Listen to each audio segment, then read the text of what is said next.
se plie aux décisions du tribunal, hein. On n'est pas non plus des voyous. Hein.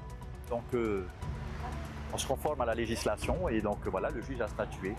On reprend le travail. La grève de la frappe jugée illicite par la justice. Un coup d'arrêt pour le mouvement, mais un nouveau préavis devrait être déposé. Sanctions possibles pour les agents, conséquences et poursuites de la mobilisation. On ouvre ce journal avec le décryptage de l'actualité sociale. C'est effectif depuis aujourd'hui. Certains plastiques à usage unique sont désormais interdits. Une nouvelle réglementation qui bouscule les habitudes des Polynésiens. Voile, entraide et émotion, la saga change les vies depuis plus de 30 ans. À quelques jours du top départ de la 33e édition, on accueille l'organisatrice de l'événement et directrice de l'école de voile de Haroué, Tina Liu, est notre invitée. À Palau, Tahiti s'impose sur tous les fronts au mini-jeux du Pacifique. Basket, va à natation, lutte. On fait le point dans notre page spéciale signée Oriano Tefo, notre reporter tout-terrain en Micronésie.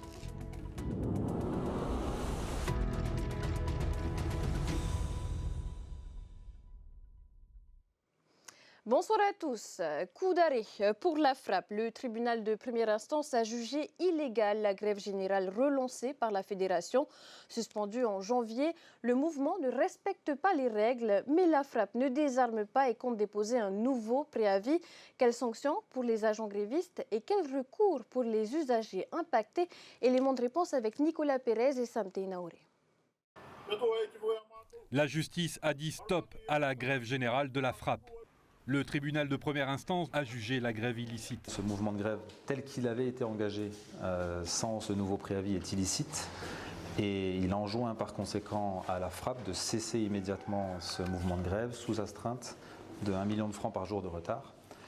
Ce qui veut dire qu'en principe, on devrait avoir une suspension, en tout cas une cessation immédiate ce jour de cette grève des sapeurs-pompiers et des autres services du pays, excepté pour ce qui concerne TFTN, la Maison de la Culture, où là, cette grève-là n'était pas visée. Une décision au goût amer que les représentants syndicaux disent respecter. Il nous semblait que tous les éléments dont nous disposions, en tout cas, et l'analyse de notre avocat, et puis les dispositions du Code du travail semblaient aller dans notre sens. Maintenant, donc, il y a une lecture du droit qui a été faite sur la base de ce référé. Ça aura le mérite de venir clarifier ce qui ne l'était pas. Pour les grévistes, pas question de baisser les bras, un nouveau préavis se profile. On va le redéposer alors ce préavis. Hein. Voilà. C'est ce que vous souhaitez? Oui. On lâche pas. On ne lâche pas. On lâche pas? Le souhait des sympathisants est de maintenir le combat, notamment sur la revendication qui porte sur la revalorisation du point d'indice. Autre préoccupation des agents en grève, les sanctions éventuelles liées à cette grève qui vient d'être jugée illégale. On a des menaces claires ont été formulées par le président. Maintenant, nous verrons de quelle manière elles se concrétiseront à leur égard, à mon égard. Je ne sais pas. On verra. Ce seront des retenues sur salaire. Ces ordres de recettes vont être émis dès ce soir.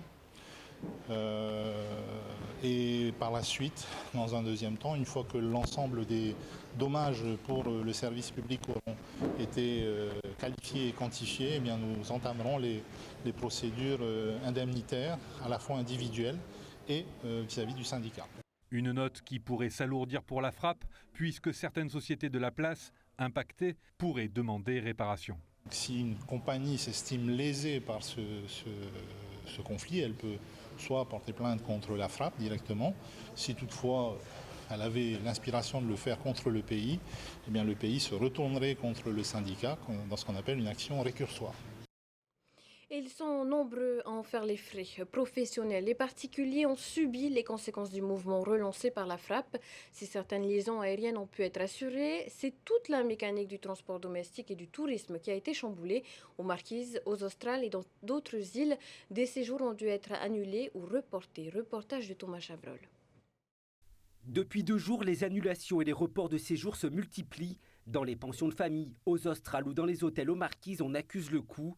Comme en début d'année, la grève d'une partie des pompiers d'aéroport a un impact direct sur l'industrie du tourisme. On a beaucoup de reports et donc eux-mêmes ne savent pas non plus. Donc on attend au jour le jour l'évolution. Cette semaine, c'est plutôt des résidents et puis des gens qui viennent pour travailler. Et puis pour les employés, il y a une partie qu'on a mis en congé parce que ça les arrangeait aussi d'aller en congé. Et puis l'autre moitié qui continue à travailler pour assurer le minimum. Aux Marquises, les séjours s'annulent et des clients sont restés bloqués dans l'archipel. À Ivaoa, dans l'hôtel de l'île, 2 couples sont en attente d'un vol retour vers Tahiti, ainsi que du personnel du Haut-Commissariat. Les séjours programmés cette semaine ont été annulés, une perte sèche pour l'établissement. De chiffre d'affaires, j'avais à peu près 4 millions de pertes. Dessus, je dois avoir à peu près 1,5 million de reports et donc 2,5 millions de pertes sèches. C'est très compliqué. Moi, je sais pas, jusqu'à maintenant, je sais pas qu'est-ce que je fais du personnel. Je les mets en congé. On sait pas. On manque cruellement d'informations. Tout au long de la journée, le trafic aérien est resté perturbé. Plusieurs destinations ne sont tout simplement pas desservies. Ou bien il faut attendre une reprogrammation du vol. Cette mère de famille souhaite rentrer avec sa fille vers Tubuai, mais seuls les élèves sont rapatriés. Elle espère rentrer chez elle après 6 mois de séjour à Tahiti. Alors hier soir sur Facebook, on a annoncé que les élèves devaient rentrer à Tubuai et Rurutu. Ça va, c'est un soulagement. Oui, voilà, elle est contente de rentrer, de voir son papa, mais moi, on est en attente.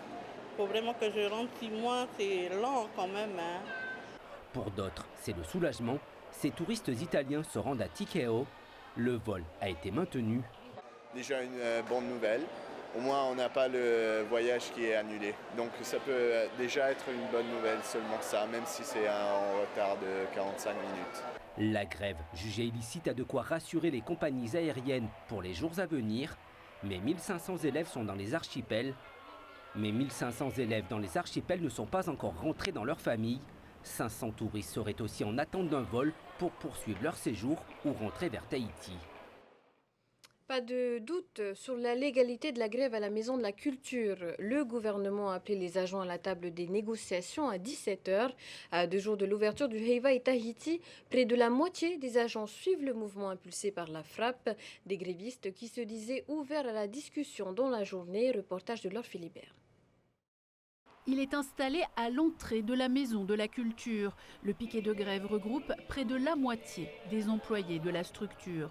Tous vivent leur premier débrayage. Par rapport aux soirées qu'ils font, les enchaînements qu'ils font et tout ce qu'il y a avec au niveau du salaire, moins de 200 000 en tout cas la plupart y touchent. C'est pas assez pour survivre. Même pas milieu du mois, c'est déjà paquet de sao, pâté, soupe bleue. Ils font le stock en soupe bleue et c'est pour la plupart, en tout cas de nos techniciens, c'est soupe bleue jusqu'à et œufs. Depuis plusieurs jours, les agents attendent une reprise des négociations. Mais le pays souhaite signer le protocole d'accord proposé en fin de semaine dernière. Nous, on est prêts à débattre sur les 3 derniers points, à discuter des 3 derniers points. Et une fois qu'on aura discuté, on ne demande pas encore une fois à avoir gain de cause sur tout, mais au moins d'en discuter, de savoir l'opinion du gouvernement et nous, et qu'ils sachent aussi nous notre opinion vis-à-vis des derniers points. À l'heure actuelle, nous, on attend juste de pouvoir débattre et de pouvoir relancer la discussion et d'arriver à un protocole d'accord. Si on devait reprendre demain, si tout se fait ce soir, enfin dans l'après-midi ou ce soir, et qu'on arrive à un accord, qu'on signe l'accord ce soir ou demain matin, pour nous, techniquement, on est prêt à repartir. Il n'y a pas de souci sur ça. Même si la grève se lève jeudi au matin, on sera prêt pour les groupes du jeudi soir à faire en sorte de faire vibrer encore Toyota et de les accompagner comme on a l'habitude de faire et de faire notre job tout simplement. On est prêt là, à l'heure actuelle de reprendre le travail et de tout donner encore une fois pour ce Heiva. Après l'annonce de la décision du tribunal administratif sur le caractère illicite de l'autre mouvement mené par la frappe, les délégués syndicaux de Tefare Tauhiti-Nui se sont réunis au siège du syndicat à Punaouia pour déterminer la suite qui sera donnée à leur mouvement et leur position par rapport aux autres actions de la frappe. L'actualité de ce 1er juillet, c'est aussi un changement concret dans notre quotidien. L'interdiction de plusieurs plastiques jetables entre en vigueur. Leur distribution et leur utilisation sont désormais prohibées. Les explications de Hiriho Tariki et Veitiari Nauta.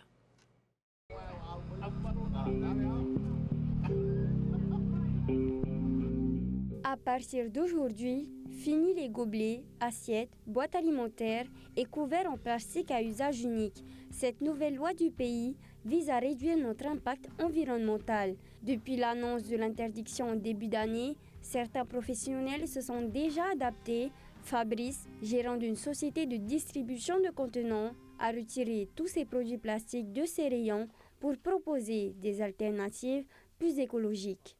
Oui, c'est ça. À partir d'aujourd'hui, on a retiré toutes les références qu'on avait en plastique sur les verres essentiellement. Je ne fais pas d'autre chose. Donc les verres et les couvercles des gobelets en carton qui étaient en plastique. Donc tout ça a été retiré à partir d'aujourd'hui. Et en alternative, maintenant, on a des couvercles en fibre de végétal pour mettre sur les expressos, les cafés et autres. Désormais, ces produits ne peuvent plus être ni vendus, ni même donnés. Ils doivent être détruits. Pour les commerçants, c'est une perte sèche. Et du côté des consommateurs, le changement ne fait pas l'unanimité et beaucoup restent attachés aux habitudes. Tu sais, on a grandi avec le plastique. Pourquoi maintenant il faut changer? C'était tout au début, il fallait penser. Hein? On a grandi dans le plastique et c'est pratique et c'est rapide. Parce qu'aujourd'hui, c'est vrai, on va consommer bio, il faut prendre bio, tout. Ben, c'est bien, ouais. Plus c'est bio, plus c'est cher. L'interdiction ne concerne pas que le plastique. Les barquettes en aluminium sont aussi visées. Si vous continuez d'utiliser ces contenants, sachez que vous risquez gros. Jusqu'à 300 000 francs d'amende pour un particulier et 1 500 000 francs pour un professionnel. Enfin, la direction de l'environnement confirme que des contrôles inopinés débuteront dans les prochains jours. Une aventure qui marque des vies et qui dure depuis plus de 30 ans. La saga lève l'ancre ce dimanche le Motu Ovinia Papeari. 720 enfants y sont attendus pour une parenthèse hors du quotidien. Ce matin, le RSMA a prêté main forte pour lancer cette grande chaîne de solidarité. Liora Bounik et Mérité Ato ont suivi les préparatifs. Si la journée démarre sous un soleil éclatant, ce n'est pas en mer que ces bateaux partent, mais sur des camions. Direction l'autre côté de l'île. Pour les 23 volontaires du RSMA, la mission est accomplie avec le sourire.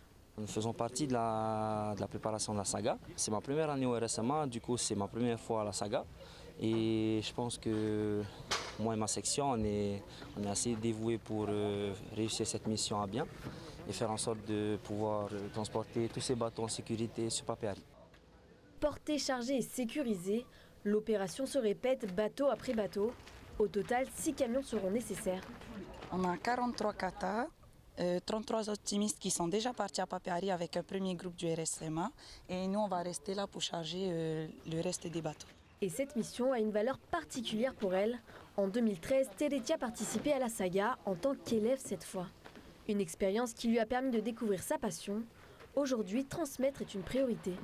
Il faut vraiment les rapporter beaucoup. Hein. Je suis vraiment contente que ça existe parce qu'il y a des enfants qui sont vraiment dans le besoin. Dans nos cours de voile, ils se confient à nous. Et moi qui étais à leur place, il faut que ça continue encore. Vous avez des enfants qui n'ont jamais mangé de viande ou même pas une pomme. Juste ça, ça touche beaucoup. Donc je pense que ça doit continuer comme ça. Les premiers enfants sont attendus ce dimanche. Une nouvelle saga qui promet de leur faire vivre une aventure inoubliable. Le RSMA qui a prêté main forte pour lancer la grande aventure de la saga 2025. Pour en parler, nous accueillons celle qui porte ce projet depuis 2023, l'organisatrice de la saga et directrice de l'école de voile de Haroué, Tina Liu. Bonsoir. Oui, bonsoir Athéna et bonsoir aussi à tous nos téléspectateurs qui nous regardent ce soir. Alors, la saga, c'est plus qu'un événement. Hein. Depuis plus de 30 ans, elle change la vie de centaines d'enfants pendant les grandes vacances scolaires. Et ça continue encore aujourd'hui. Quel est votre moteur? J'ai eu envie de parler de moteur alors qu'on parle de voile. Oui, alors en fait, le moteur de ces 32 ans de la saga, qui est donc la 33e édition cette année et pour la 5e fois sur Papeari au Motu Ovini. Donc le moteur, ce sont toutes les personnes qui nous aident. Hein. Comme vous avez vu sur les images d'aujourd'hui, le RSMA avec de leurs gros bras qui nous aident beaucoup pour le transport du matériel. Bien entendu aussi tous ces transporteurs terrestres locaux, dont Kotada, Kawen, Satnui, Aremiti, qui nous aident beaucoup, et aussi tout donc le pays, l'État et tous nos divers partenaires aussi qui nous soutiennent chaque année pour cette belle opération qui est la saga, qui doit donc continuer et perdurer dans le temps pour ces jeunes enfants. Et on imagine que ces jeunes enfants sont aussi moteurs de cette aventure. On vient de le voir dans le reportage, on vient d'entendre Teretia, une ancienne élève devenue monitrice. Elle a dit une chose forte, certains enfants n'ont jamais goûté une pomme, jamais mangé de viande. C'est ça aussi la saga, des témoignages forts de sens. Oui, donc comme Teretia disait, donc effectivement, il y a des enfants donc, qui ont besoin d'amour, qui ont besoin de soutien, qui ont besoin d'être écoutés, d'être entendus. Donc oui, il y a des enfants qui n'ont jamais mangé de viande, de pommes, qui n'ont même aussi jamais été à la mer, pour certains enfants qui vivent dans des vallées éloignées. Donc oui, émotionnellement, ça fait très mal au cœur pour tous ces enfants que nous avons en Polynésie. C'est pour cela que nous accueillons chaque année 720 enfants répartis sur 5 semaines. Alors, et pour cette édition 2025 qui démarre donc ce dimanche, quels seront les temps forts? Alors, les temps forts, pour tous ces enfants, c'est de les recevoir déjà ce dimanche, ce premier dimanche, sachant qu'il y aura des enfants des archipels. Pas mal cette année des enfants de Tikehau, de Ho, les Gambiers, les Marquises, Tubu et Rurutu, alors que les 2 autres années, nous avons plutôt accueilli des enfants des îles sous le vent. Donc ça sera pour nous une bonne opération encore cette année pour pouvoir accueillir certains enfants des îles éloignées et même aussi des enfants de Makemo qui n'ont peut-être pas fait encore la saga, ou peut-être qui ont déjà fait la saga il y a très longtemps, ou leurs parents ont déjà fait la saga à Makemo autrefois. Tinaliou, la saga, c'est aussi la solidarité. Si on veut aider, à qui doit-on s'adresser? Comment faire? Alors, si vous souhaitez aider donc la saga, nous accueillons toujours. Vous pourrez aller sur le site de www.saga-tahiti.com. Donc, il y a un lien paysan où vous pourrez donner des dons. Ou sinon, vous avez aussi la Fondation Anaveil qui doit se mettre en place ces jours-ci pour pouvoir aider la saga. On peut aussi parrainer un enfant. Vous pouvez aussi parrainer un enfant. Donc le coût d'un enfant est de 52 500 francs cette année pour une semaine à la saga Papeari. Voilà, le message est passé. Merci Tina, on vous souhaite bon vent pour cette nouvelle aventure, cette édition 2025. Merci Athéna. Cap maintenant sur Palau pour suivre les exploits de nos athlètes. Focus sur la 2e journée de compétition au mini-jeux du Pacifique.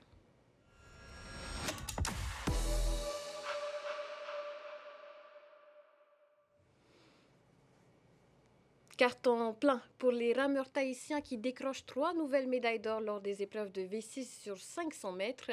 Le résumé de ces exploits avec notre envoyé spécial, Oriano Tefo.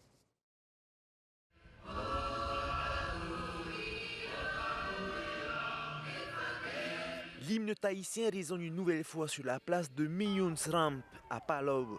Mission accomplie pour la délégation tahitienne d'Evra qui marque cette 2e journée de compétition. Beaucoup d'émotions avec notre équipe mixte, même aussi pour les Open hommes et avec les femmes avec 3 médailles d'or. Après, par rapport à l'équipe mixte, on n'a pratiquement jamais tourné ensemble, mais il y avait une belle cohésion, un bon taho et tout ça. Une médaille d'or remportée dans chaque catégorie, V6 hommes, dames et mixtes. L'entente au sein de l'équipe fait toute la différence. C'est là où tu vois, il y avait 2 tahoe, hein.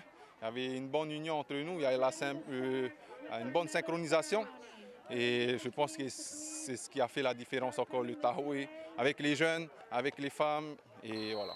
La compétition reste serrée, les autres nations ont élevé leur niveau et chaque épreuve à venir exige une concentration totale de nos athlètes.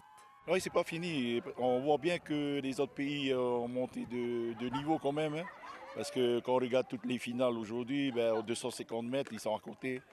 Mais après, on a nos astuces à peu près là. Quand on regarde chez les femmes, j'ai donné un coup de sifflet. Ils ont accéléré, ça fait la différence, pareil que chez les hommes. Il faut qu'on aille chercher la médaille. C'est le plus important. On est venu pour rentrer avec la médaille d'or. Sur ces 2 jours de course, nos rameurs totalisent 6 médailles, 5 en or et 1 en bronze. Demain, place aux 1500 mètres. Un nouveau défi les attend, mais l'équipe est prête à en découdre. Nouveau jour, nouvelle discipline. Hier soir, la sélection tahitienne de basket 3 contre 3 a ouvert la compétition. Nos Eto ont remporté leur première victoire et pris la tête de leur poule. Un début prometteur dans ce tournoi intense de 7 jours. Les détails avec notre reporter tout-terrain, Oriano Tefo. Tahiti remporte la première soirée de finale homme. Ce tournoi se dispute sur une semaine intense avec une finale chaque soir. Le vainqueur remporte 9 points. Cette configuration permet de cumuler des points tout au long de la semaine. Chaque victoire devient cruciale pour accéder aux demi-finales. Une nouvelle configuration que la FIBA et que la compagnie 3-3 a voulu mettre au mini-jeu. C'est pas mal parce qu'on ne vient pas pour jouer juste 4 matchs. On va jouer au moins 20 matchs pour toute la semaine. Après une journée de matchs intenses, nos représentants gagnent contre Tonga et Salomon. 2 matchs serrés mais maîtrisés avec 19 points inscrits à chaque fin de période. Et dans cette première finale, les Tahitiens s'imposent 21-12 face à Samoa. Une victoire qui leur permet de débuter ce tournoi de la meilleure des manières. On est une équipe très soudée, je trouve. On est toujours là sur le banc à s'encourager, à se motiver. Et jamais, quand on voit quelqu'un baisser la tête, on est là pour l'aider. Et puis je pense que c'est ça qui fait la force de notre équipe quand on a la dalle. Demain, Tahiti fera face à la Micronésie et encore Salomon.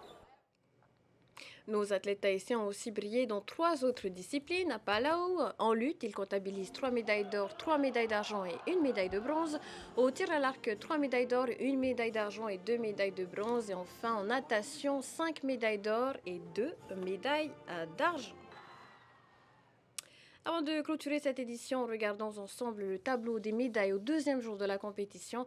La délégation tahitienne reste en tête avec un total de 40 médailles d'or, dont 23 en or, de 40 médailles au total, dont 23 en or. En 2e place, Samoa avec 10 médailles, dont 6 en or, 4 médailles en or, 3 en argent et 5 en bronze pour les îles Mariannes en 3e position du classement. Après l'information, place au divertissement sur TNTV. Dans quelques instants, un nouvel épisode de Tahiti Inc. suivi du film Uncharted. Rendez-vous demain pour un nouveau tour d'horizon de l'actualité. Excellente soirée à tous. Retrouvez ce journal en replay sur notre site internet et notre application mobile TNTV.